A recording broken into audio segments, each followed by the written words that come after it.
Greetings, Summoners. Cosmic here, and welcome back to another Battle Spirits Saga video. And today we're going to be talking about all things Gen Con. And yes, I'm recording this basically before my Sword Championships, but I just wanted to get out a quick video. Well, it's going to be a longer video, but, quick in the time it took to put it together. Just to talk about my experience, talk about the feedback from Bandai, and just give everyone a rundown of kind of what happened in case you missed it. And then also, I played in some of the events, but yes, at the time of recording this, I did come home a day early from Gen Con just with everything that was going on. And so I just have to mention it up front because it's like all too comical, like just how bad my personal weekend went. It's just one of those things that unless you were there and like getting to, if you follow me on Twitter, you've seen a lot of this, or in the Discord community, which again, link in the description for the Battle Spirits Saga community. That is, it seemed like I was just having ungodly bad luck. So as I was driving down to Gen Con, our Airbnb got canceled because the family was there. So one of the people that was supposed to stay with us got to the Airbnb, and the family opened the door and said, like, sorry, you're not staying here tonight. So thankfully, with just the absolute nothing but love for the people that I was staying with, they were able to get on the phone with support, ended up getting us a new place. But when we got to the new place, you walked in the front door, and I mean, I don't know the last time that I smelled something so bad. It punched you in the face like hard as soon as you walked in. And, I thought like, okay, it was fine when we got into like the rest of the house. The smell went away. I slept. The bed was nice at least. I wake up in the morning and there's no hot water whatsoever. Like it was just ice cold shower that I had to take. So it's like, we're not doing great here. And then on top of that, we only had this new Airbnb for the night. So we had to, on the next day, wake up at 6 a.m. to go swap Airbnbs. Before I get into that third place of it, we didn't find out until by the time we were at the third location, or the third Airbnb, that there was like month-old garbage in the garage that was stinking up the house. So clearly they just like forgot about it, whatever happened, but it was just not great. And then we get to the third Airbnb and we walk in. Nothing is set up. There's like bed frames on the floor, like the IKEA slatted bed frames. It was in no shape to be an Airbnb, but the guy was there and working on stuff. He's like, look, don't worry, go do your thing. We're glad we get you in. We'll have this set up by the time you get back. And I don't know how, because there was only one person, but they got that whole place looking nice in like 8 hours or whatever. I think it was closer to 9 hours at that point. So kudos to them. Like that part of it was fine. And then I got to try to sleep that night, and it was like a straight up Boy Scouts camp bed where it's just like, I might as well slept on the floor. It was just not great. And then on top of that, there was chickens in the back. So I did grab a photo of that. But because apparently in Indiana, there's this whole like city chicken raising group. So of course, between the bad bed and waking up at 4 a.m., because the chickens and all that wonderful stuff, or I think it was like 5 a.m., whatever it was, I did not sleep. It was just bad night after bad night. So that's why I finally decided last night, like, look, I'm just going to scrub out of this event. I'm going to go home early. And I got to sleep in my own bed. It's really great. And plus, I got to just go support my locals today, which was really, really awesome. So my misfortunes out of the way. There was a lot of stuff that needs to be talked about at Gen Con in terms of like what happened and all that good stuff. Just to like give an overall recap, because there are some very, very good things that came out of Gen Con that I'm going to talk about a little bit later in the video. I just have some notes here that I'm going to keep like looking at and reading and just go through it. And again, I'm going to be highlighting the good and the bad. This is meant to be just like an overall, off. And again, I realize that some people are always going to, because it's me, right? There's going to be some inherent bias in it. But I'm truly doing my best in covering the overall, thoughts of it. So with that, just how about the overall presence and starting at just like, what the booth looked like and things like that. So if you might have saw on Twitter and in the Facebook group and also Discord, I think I put it in all three locations, but set one starters did sell out at Gen Con. There was quite a bit of foot traffic at the booth to where they did sell out of those. And there were also demos from when I was going by. But one of the things I will say is that if you're passing it, if you know Battle Spirits Saga, you probably would have wished that they had either a better location or a little bit bigger of an area. But what I kind of realized as I was walking around the exhibitor hall, which, mind you, is a huge, huge, huge space. If you're on one of the back walls and if you're going across the convention hall, because it was like one of the main paths when the Lorcana booth wasn't blocking everything, causing a fire hazard or trampling over people. If you looked all the way down, you could be like almost the entire way across the convention hall, and you could see this big banner on the end of it that said Battle Spirits Saga, and you got to see like the artwork as well.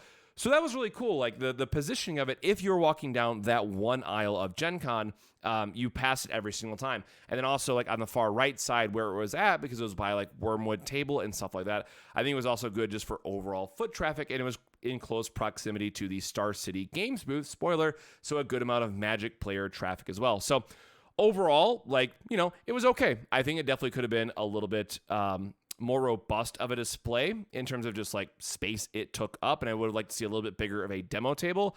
But all in all, for what was, I assume, you know, kind of think about what space they were given and how they could set it up, because you are given like an allotted space at Gen Con, you're given the dimensions and what you have to work with. I think they did a pretty, you know, okay job. I really did like the hanging banner. They had the core and the soul core, so it did, you know, have that Battle Spirits Saga feel to it. And it's not just like, you know, here's a game banner, here's an image, that sort of thing. And they also had displays set up, which I didn't get a good photo of. Now that I'm realizing this, I did have a photo here of the lore set, which is really cool. That was displayed at Gen Con. Because the way that the cards were laid out, we only got to see 2 new spoilers, so I'll have those kind of cycling here as well.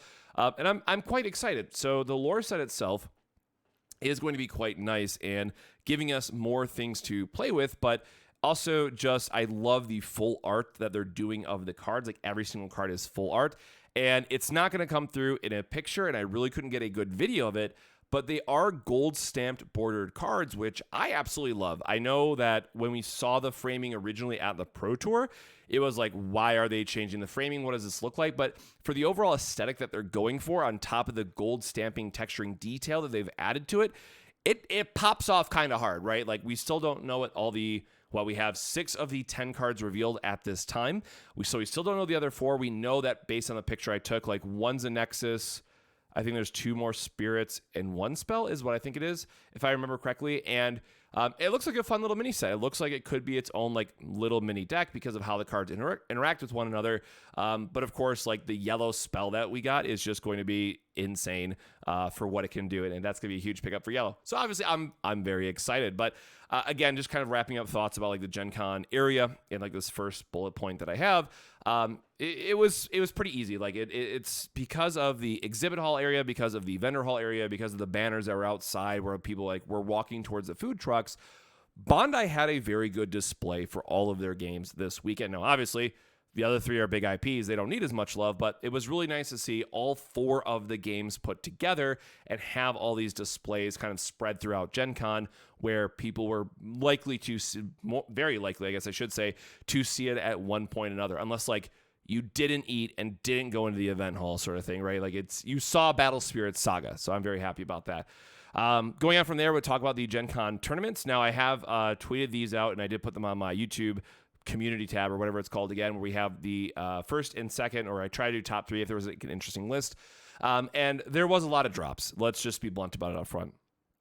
The pricing on the website was never corrected, and they were giving out set 2 finalist packs and event packs. And then on top of that, they actually gave out the exclusive alternate art Tokiwa Grand Open Champion promo card for winning these Gen Con events, plus the Metal Sword core and stuff like that. So in terms of obviously cash being the highest EV from a overall what can you win at these different events type of thing, right? They couldn't do cash events at Gen Con, but you got the goodness, right? The only thing that they didn't get was the Tokiwa winner mat, which honestly I really want one of those. They look really, really cool. But there were ultimately a lot of drops at Gen Con. There were, you know, for the event I played in yesterday at the time of recording, we did have, I think, 56, if I remember correctly, who had signed up. And then it was like 26 who actually ended up playing in the event. So there was 30 drops. And to be fair, I was kind of, I'm not going to name names, but as I was going through the player registration for who signed up for the event, there was very much some people who were just signing up for the event and dropping anyways, or had no real intentions of playing. So that kind of felt really bad, like off the rip, when you know there's only 64 slots. And I think it was because they expected there might be some surprise announcement, which, spoiler, there was, but it was never made on the website itself. So, you know, it is what it is. We did have a lot of drops. But that said, you know, we can always expect these to be smaller for Battle Spirits Saga at Gen Con, because they're never going to be able to do like the cash prizing, right? If you're playing One Piece or Digimon or Dragon Ball Super, it is the same as any other regional. Like, it is just an extra regional or event that you have because it's all the same prizing. It's all the same stuff for their other events. Battle Spirits Saga, right, can't do the cash part of it, but they can do all of the other stuff. So that is like one major consideration that you have to take with a grain of salt, just because of the differences in those games and what they can do or can't do. Now, the thing I want to add here, and I don't want to put too much emphasis on this because I know this is already going to be a longer video, and I think it's probably its own video once I do more testing, but by far and away, the biggest winner from this weekend, and I know people saw the winning Axebiter list, and they're very upset about Axebiter. You know, did well at the Pro Tour. It's not a fun card, yada, yada, yada. This is going to be a hot take, but I'm like dead sure that Axebiter does not win in, I guess, Netherlands is the first Grand Open, right? If people are actually testing, or wherever the first, I think the first Grand Open is somewhere in Europe. I apologize. I'm only thinking of Tulsa, but I know there's one before that I'm totally drawing a blank on in the moment. Axebiter's not winning. Set 2 got way too good of stuff to have Axebiter win. That as long as you're testing and you like know how to play Battle Spirits, I guess. Like I said this a lot this week, and I'll be very upfront about it. I am not the best player at this game or the best deck builder, but at least I can, use this platform to help share deck ideas, get the voice out there. So if people show up to these events and start crushing it with new brews, yeah, I'm going to highlight them. So I'm going to give a shout out to the PR King of Games here with their green purple Maduke list that they won with on Saturday, which had some very spicy stuff in the kind of top 4 tables, as it were. And I have to give a note here, like he had 2 Worker Ant-Man and open it up both games, or all 3 games, excuse me. That card slaps. That is definitely, I knew it was going to be good sort of thing, but I had no idea how good it was going to be. Like, I am starting all green adjacent lists with 4 Worker Ant-Man. I mean, it is just really put in the work this week of how much it gets going. And because of all that extra core ramping that you get, getting to have 6 cores on Maduke is not hard anymore. And Thornton Prison itself is just an insane card. Like, I knew it was going to be good, and I just could not have prepared myself for how good it was going to end up being. So I definitely think that overall, yes, Axebiter did win one of the events, but green-purple, hands down, is going to be the way to go. And yes, there were Axebiters in this list, but I'm like 99% sure you're supposed to cut them. That might be the hottest take, because you do get the cores to kind of make up for how greedy Axebiter wants to be, and it is just a good blocker, but it really is a strength of everything else in this deck that really brings it together, where Axebiter, I don't think, is as problematic as we originally thought going into this event. So again, I'm like still trying to recover from this whiplash of the Pro Tour, Axebiter is insane, Axebiter is unbeatable, it's super toxic, etc., to now, after like playing a lot of set 2 and trying out these different decks, I'm like, I don't even want to play Axebiter anymore. Like, I don't think this is the deck to play. Now, that being said, I do think there are some other decks that we need to worry about, but I no longer think that Axebiter is going to be the first ban card by any, not even close. I definitely think if we do see a ban card, it's going to be elsewhere, but I don't want to say too much, because I now think I have an idea of what deck I want to play for Tulsa. But obviously, if I go to Tulsa and I get like very few chances to qualify for the European Pro Tour, I'm not going to spoil it. But that's all I'll say from an overall like meta standpoint. I'm really, really curious to see kind of how things evolve from here. And again, I didn't want to get too much into this while I'm going over my notes, because there's still a lot more to talk about. But set 2 meta video discussion, all that good stuff, probably coming sometime later. So again, very huge shout out to all the summoners that played this weekend. Lots of really cool brews that I got to see. And I'm really excited to see what else people, kind of go from here. But it was just super great to meet a lot of people in the community. And, again, I apologize yesterday. I was just like at my mental limits. I probably wasn't, in best spirits, but yeah, like I said, at the beginning, it's really hard given just how my weekend went. So going on from there, I do want to give a shout out to the Bulldog Community Gaming. I have a photo here of just outside their shop. I had a chance to talk to Scott and also with Brendan and Andrew, who are kind of like the community leaders from there. And I was just blown away. It is a smaller shop, but the love that you can feel from Scott himself and also from the players that go there, it is very obvious why they are so successful with Battle Spirits Saga. And I say this all the time, and it was great to finally see a shop that really embodies the love of building up your community and making sure that you have people who love the game as well, and you will get rewarded for it. I talk about this nonstop for the last 8 years, that stores just need help. They need someone to help champion the games and push out demo events and stuff like that. And again, Scott just being a super cool guy and really having his heart in that shop and making sure that his players are taken care of. It was great. And then, of course, Bandai also made an appearance 2 different nights at this shop in particular, but there were a bunch of different shops that they visited to get a lot of feedback and really talk to the community and really have a probably a humbling experience talking about like the EX01 and some of the other things that haven't been going the greatest with the season 1. I guess I don't know if we ever decided if we're calling like these Pro Tour blocks like mini seasons, right?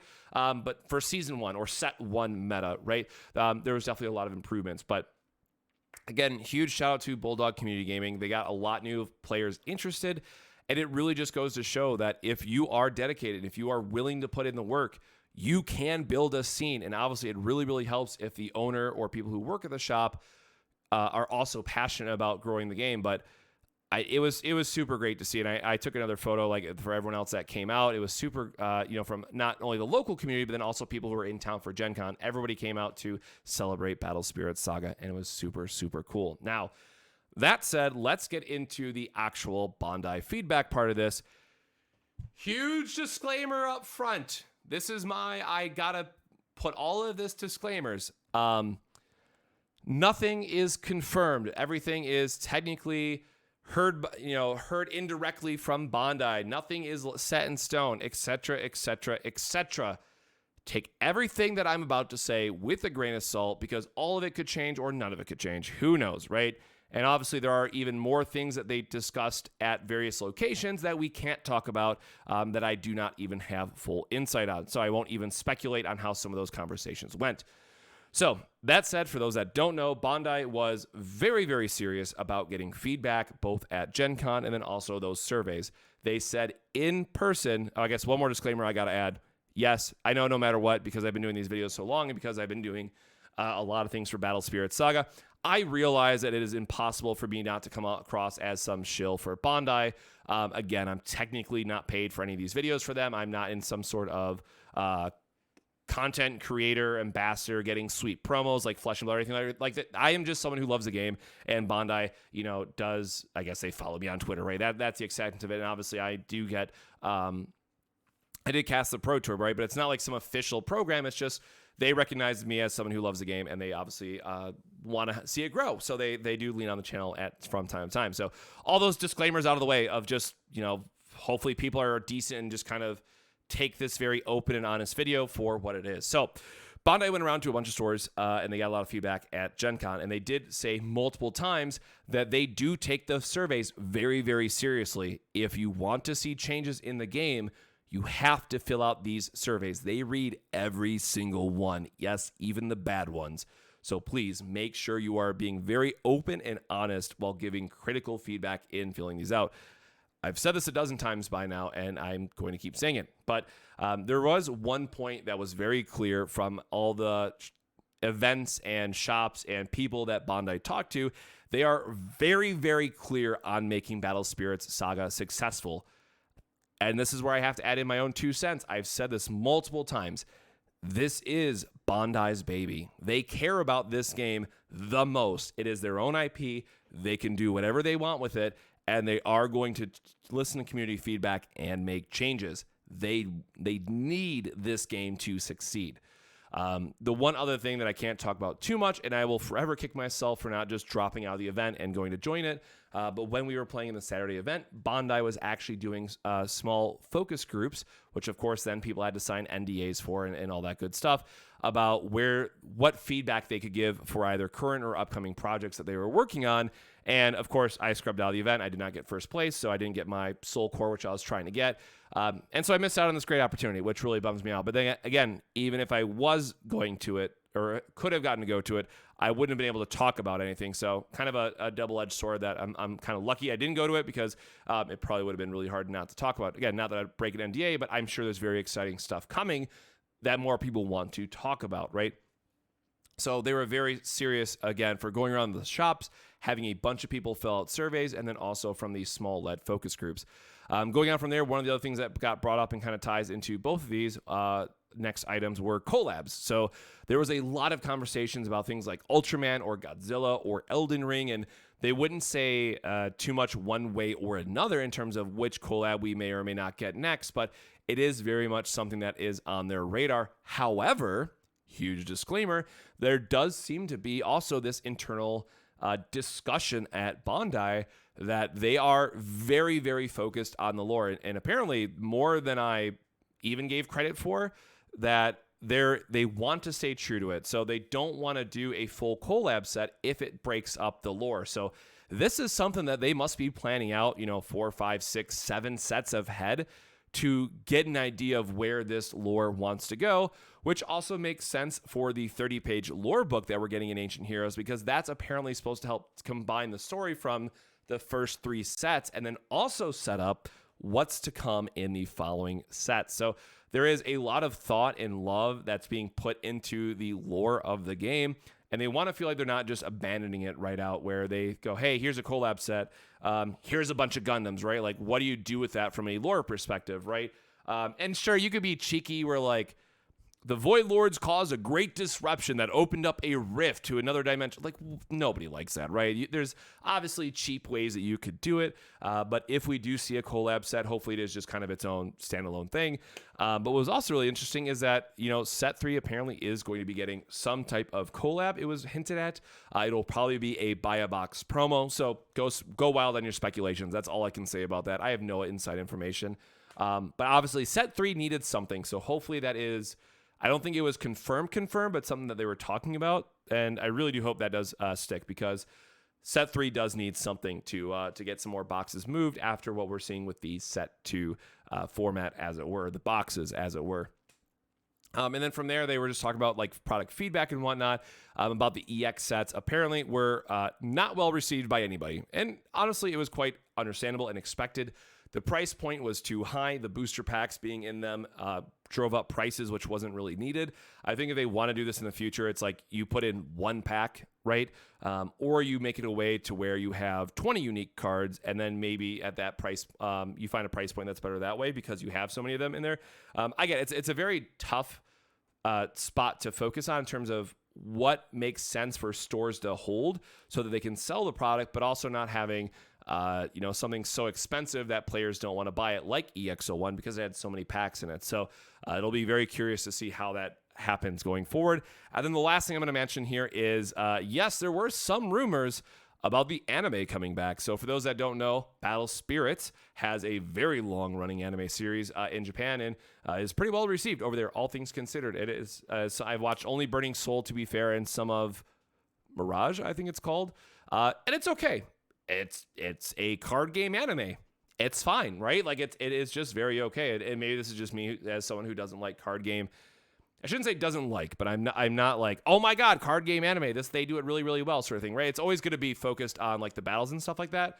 And it's just something that I never got super into. But going back to it, this would be a huge investment, but it is still a great way of getting the word out there and getting more players excited to learn about Battle Spirits Saga, learn about the lore, and kind of go in that direction with it. So I think there is a lot of good stuff that is coming out of this weekend. And again, Bandai being just very, very clear that, I don't want to put too much of a negative light on it, but I do think Bandai kind of realized some of the early mistakes or areas that didn't get the proper attention that they should have. And now they're being like, okay, very understood. We got to take this back in-house and work on it, which is great. For anyone who cares about the game, that's exactly what you want to hear, right? Bandai is very aware of things that they need to improve on now after this weekend. But again, huge disclaimer here at the end, none of this is confirmed to happen. It's just ideas that they were either talking about or getting feedback from the community about. And from this point, it's just going to be how much can they realistically do in a short amount of time, right? Because let's just take the most extreme example, or what I assume would be the most extreme example of, we get a Battle Spirits Saga anime, right? That would be probably, in terms of the list of everything we've talked about and what's likely and not likely throw that out the window, but just like time standpoint, that would take a while. So that I think is something that we need to kind of just like put on the back burner. And if it happens, it happens sort of thing. Like just kind of forget about it. That might be like a next year thing when the next like lore arc starts. Maybe they tie it in with that. So I do really appreciate that they're very, there's a lot of open and honest communication that happened if you were lucky enough to be at Gen Con or be at one of the local game stores that players went around to and visited. But overall, it does give me a lot of hope for Battle Spirits Saga in the future. I know right now a lot of us are trying to battle through like the set 2 pricing, where if you're outside of North America, like you're probably wondering why on earth boxes are so cheap, because you're still paying like $90 a box for it, because that is the going rate in your region. And to be fair, probably closer to what it should be, right?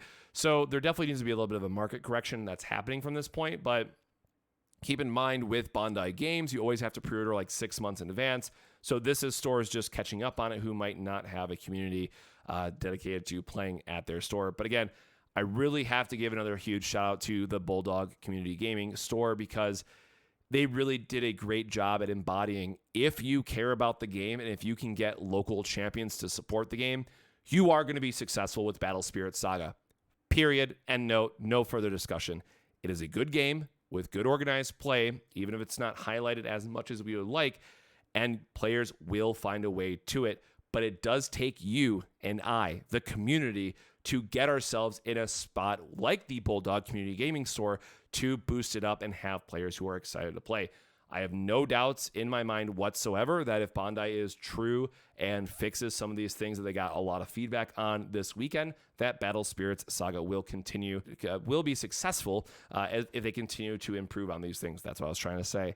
So it is going to, take some time. There's definitely some things that they need to go back and talk about because even things like printing new products or printing new promos, that does take time. Like, you have to remember they have like 15 games in total or whatever it is that Bandai is printing out of their printers. So they are very constrained on what they can just pop in and print some stuff off. And then, of course, all the shipping logistics, right?